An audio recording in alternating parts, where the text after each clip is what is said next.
Wonderful healers. I am Sarah K Ramsey, and I'm the author of Becoming Toxic Person Proof, as well as the host of the globally acclaimed podcast Toxic Person Proof, which was my quarantine project as a off the charts extrovert. I just love people so much, and when I couldn't even talk to strangers in the grocery store, I just felt like this piece of my soul was missing, that I was able to create the podcast where I met some of you guys who recommended me to this healers conference, and it has allowed me to connect with some of the most amazing minds, hearts, and souls in the world. And this is part of that journey too. So I'm excited to connect with you today and excited to talk about toxic people. It is a very tricky topic for sure, and one I want to navigate with truth and grace and critical thinking and empowerment and joy and a little bit of laughter. So if you don't mind if I make you laugh sometimes, that would be great, because it is a heavy topic, right? And sometimes laughter is the best medicine, and not to ignore our problems, but to really create a lightness in ourselves that gives us more creativity to face our problems. So thank you for joining me on this journey. I'd like to start out by defining a toxic relationship. There's a lot of information out there on what it means to be in a toxic relationship, and the easiest way I can define it is a relationship where both parties are not playing by the same set of rules, and one person is always getting the better end of the deal. So a toxic relationship, or in my book, what I refer to as a toxic person encounter, okay, is a relationship where both parties are not playing by the same set of rules, and one person is always getting the better end of the deal within the relationship. That can leave one person in the position of power, or they could be a position of victim. Because a toxic person can always, I call it playing the hero or playing the victim.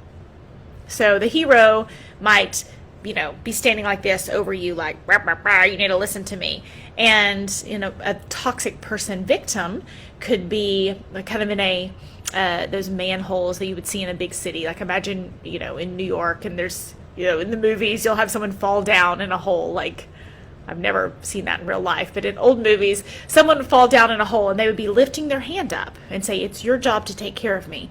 It's your job to save me. It's your job to provide for me. It's your job to take care of my needs. It's your job to make me feel better. So in both cases, this case, if you're the person involved in the toxic situation, if someone is standing over you like this, it's your job to change your behavior to make this turn into a smile. And in the case of a victim personality, if someone's down in that manhole with their hand up, you have to save me, you have to take care of me, you have to do this, you are still doing the work of the relationship. Because you're tugging up, trying to make them okay. Oh, I can just give them the help they need. Oh, they just need more love. Oh, they just need a few more weeks. Oh, they just need this. Hurt people, hurt people. Okay? So I want you to distinguish, right, in your own life. There's been people who played the hero. You should listen to me. I am the voice of your life. I am the answer. More controlling. And people who may be more subtly controlling. And they were in that manhole asking you to pull them out. And I really use that language very much on purpose, because when you get into words like, oh, they're a narcissist, or it's an abusive relationship, or domestic violence, I'm not saying those things are not true. But those can be huge leaps to make. If someone is saying, gosh, I'm in a relationship and I think they're a sociopath and they're narcissistic, and I feel like I'm getting emotionally abused, like people start to automatically shut down. Those words are very hard for them to hear. But if you say, I'm in a relationship where one person is always getting the better end of the deal, where I'm always doing the work of the relationship and they seem to be reaping the rewards, where all the pressure consistently, there's been a pattern of pressure on me and they avoid responsibility or taking responsibility. They pull the flip. That's not my fault, that's your fault. In fact, everything's your fault. If you would change, we would both be happy, right? And that is a much easier way to get the help you need, or to help others get the help they need. We are in a narcissism blow up right now, and this person's a narcissist and this person's a narcissist, and it's almost our information, or this person's gaslighting me. I am not saying those things are not true. I am really, truly not saying those things are not true. I'm saying sometimes if you, massage your language a little bit, you might have an easier time getting the help you're looking for. Okay? And people may have ears more willing to hear. It might be easier for them to see if they don't have any definition of what a narcissist is.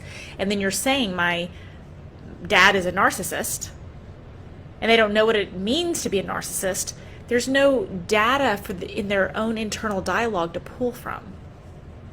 But if you say, he has a pattern of controlling behavior, I feel like I'm walking on eggshells. I'm continuously doing the work of the relationship, but it's never good enough. That is, you're describing a toxic relationship, but it's language that people can hear. It's language people can understand. And they probably have some data, they have their high conflict personality. Bill Eddy talks about describing people as a high conflict personality. Okay? So when you have a high conflict personality, it is a pattern of high conflict. Okay? People can see that. You say, oh, he's a narcissist. It's like, what does that mean? Okay? Why is she diagnosing him? She's probably just upset. It takes two to tango, right? Or whatever it is. But if you say they have a pattern of high conflict behavior, there's probably some seeds in their own mind that they saw this person as a high conflict person, and they'll start to believe you. Okay? So that's the definition of a toxic relationship, and I very specifically call it a toxic person encounter in my book, because toxic relationships are damaging no matter who does them, and we really put people who have had failed marriages or difficult romantic relationships in this other category of broken, codependent, messed up. And then, people may have a codependent relationship with their parent or an adult child or a sibling or a boss. And we're like, but that's okay. If you're dating someone who treats you badly, you are broken, you are codependent, you are stupid, you are this. We put it in this really ugly category. But if your boss is mean to you, that's just life. If your mom is toxic towards you, that's just your family. We really put people in this other category if it's been a romantic relationship, and we do it to defend ourselves. Well, you're dumb for having put up with that from a husband, but I'm a good mother for putting up with it from my adult child. We do a lot of little brain tricks to make things okay in our mind. That's really damaging. It's really damaging. And it's damaging to both, to everyone involved, because then we end up regurgitating toxic relationships. And it's damaging for the people who've been in romantic relationships that I can't believe you of all people would put up with that. Can't believe you would do that. I saw in my Facebook group today, Finding Love and Success After a Toxic Relationship. Somebody said, I'm so grateful to have found this group. I'm a smart executive corporate female, and people think, I can't believe you put up with this. Right? And so when that's happening, there's so much shame attached that they attach more shame on her. They flip more shame on her. And the whole point of this talk is healing what is right with you after a toxic relationship. Okay, Okay, healing what is right with you, not your codependency, not your brokenness, not your stupidity or whatever you've been told in the past, but not your love addiction, right? But healing what is right with you. Because after a toxic relationship, when you feel like you are not good enough, and then you're always working to be better, to make them happy, make them okay, make the relationship work, it's something I call smart girl syndrome or smart guy syndrome, okay? And what that means is you've never met a problem you haven't been able to solve. So why wouldn't you be able to solve this problem as well? Okay, so let me give you an example. I had an amazing client who was she was a nurse. I think she'd been a merit scholar and some things. I mean, brilliant female. And she talked about calculus, high school calculus. And she said, gosh, I really struggled with high school calculus, but I didn't give up. I put in the work. I found out new strategies, and then I made an A in calculus. Okay, so we applaud her for that. Wow, you didn't give up. You gave it your best. You know, here you are doing a great job in calculus. You passed. You made an A. Congratulations. Now fast forward 20 years. In a difficult relationship where this man was telling her that problems of the relationship were her fault. Okay, I'm not going to give up. I'm going to keep working. I'm going to figure out new strategies, figure out what to do, and work harder and not give up, and then I'll get the A. It'll all work out. He'll recognize my love. I'll figure out how to communicate with him. I'll figure out the right therapist. I'll figure out whatever needs to happen to make this relationship an A+. That is the definition of smart girl or smart guy syndrome. If I work harder, I can make an impact in the world. But we want people to be like this. I have three kids.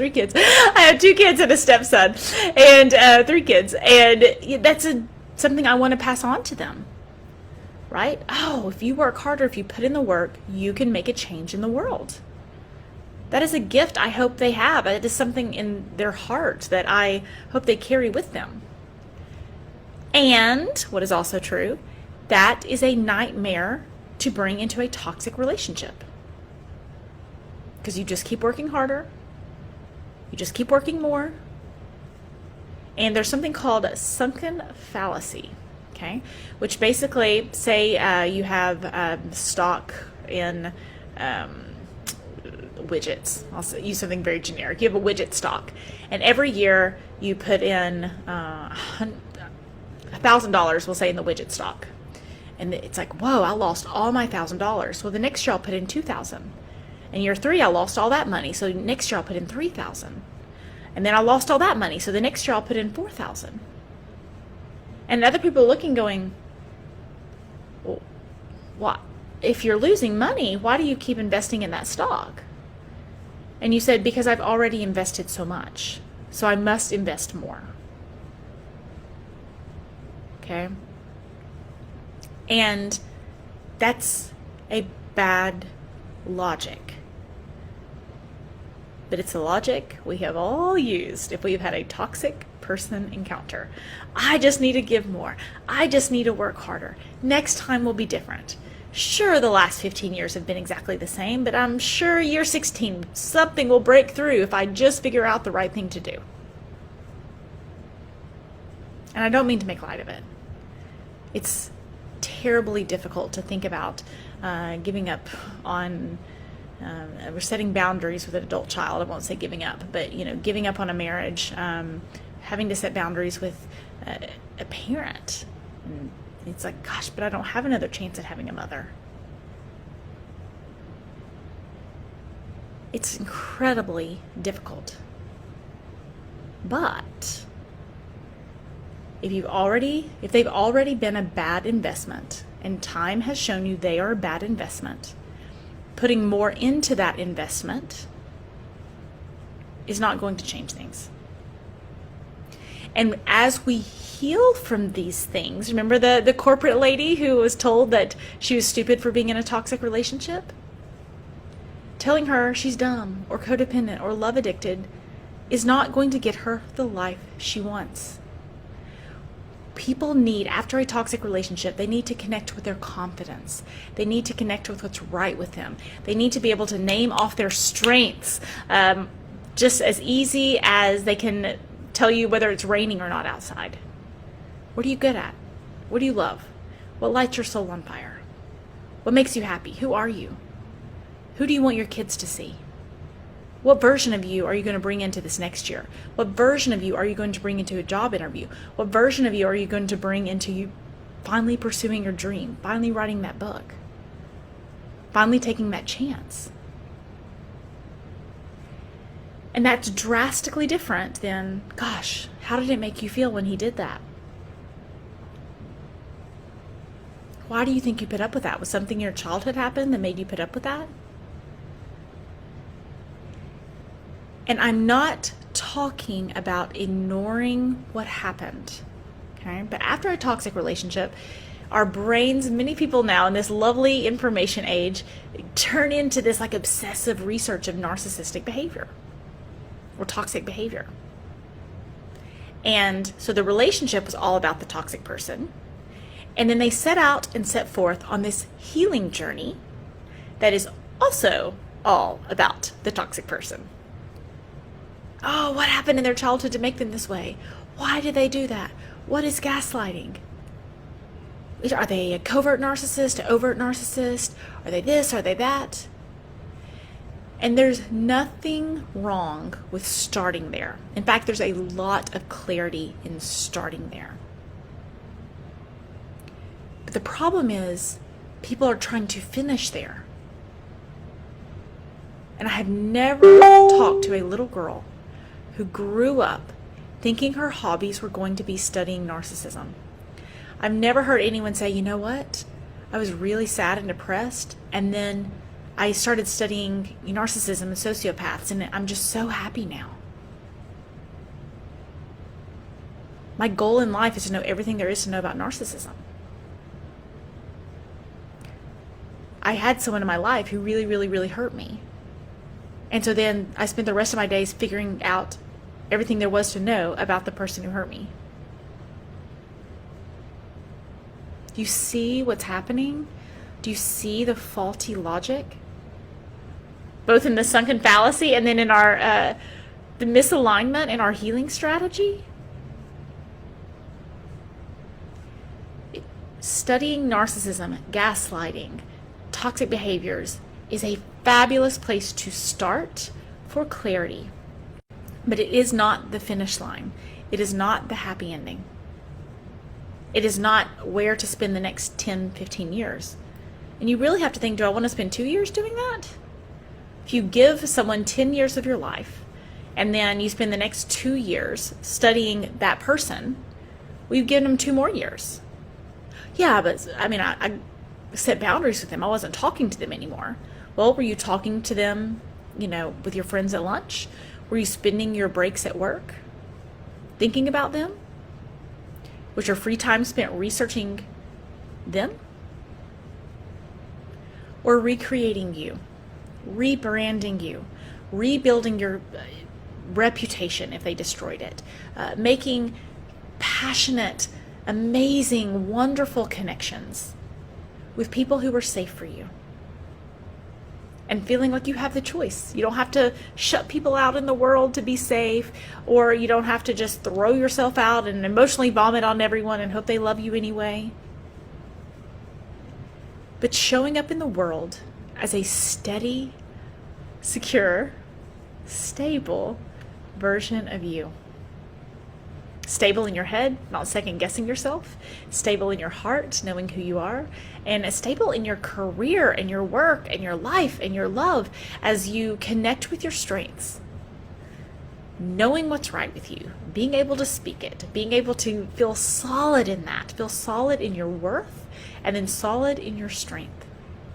I really think that is the key to healing from a toxic relationship or a toxic person encounter, and not just healing, but growing and having an amazing life. In fact, dare I say it, an amazing life, a better life after the toxic situation than you would have had before the toxic situation. That is actually what I do for women in my Wondrous Woman program. I run the Facebook group Finding Love and Success After a Toxic Relationship, and have a Wondrous Woman program. And the Wondrous Woman program walks people through 3 sections. Connecting with what's right with them, which is what this talk was about, is that first piece. The second piece is becoming toxic person proof. And the third piece is learning to design a life you are excited about living, because that's where the good stuff lives. Maybe it's going over, yesterday I was like talking to someone about getting ready for a job interview, worked with over a resume with someone else. Maybe it's your dating brand. Maybe it's reestablishing your parenting brand. Maybe it's just clearing your head and just a great and empowering trust in yourself. But all of that is learning to make your life about you again instead of your past. I actually have a phrase: get past the past, get real about the present, and get serious about your future, so that you can have a future that is free of toxic relationships. Thank you so much for allowing me to talk to you guys. You can find out more at Sarah with an H, Sarah K Ramsey, RAMSEY.com. And I'll post a free gift for you guys in the comment section in case you want to find out more about that 3-step process and the work I do. I feel like toxic relationships are very confusing, and my goal is to make them as simple as possible and the healing process as streamlined as possible, because we need more amazing people having amazing lives after the toxic relationship, not repeating other toxic relationships, not just hiding in their house, not due to a quarantine issue, but just because they don't feel emotionally safe around meeting new people. I don't want life to shut down after a toxic relationship. And what I see is so many people, they make it out, but their head doesn't get out, and they just continue to regurgitate information and just rehash the past over and over and over, and rehash the pain over and over and over again, rather than learning to recreate a life they are excited about living. So check it out, SarahKRamsey.com. Love to have you on my podcast, which is Toxic Person Proof. And if you ever want to give the gift of helping someone learn to trust themselves, then I would recommend my book, Becoming Toxic Person Proof. Clear the confusion and learn to trust yourself. And I wish you such a fabulous, beautiful, toxic person proof life. Thanks for having me.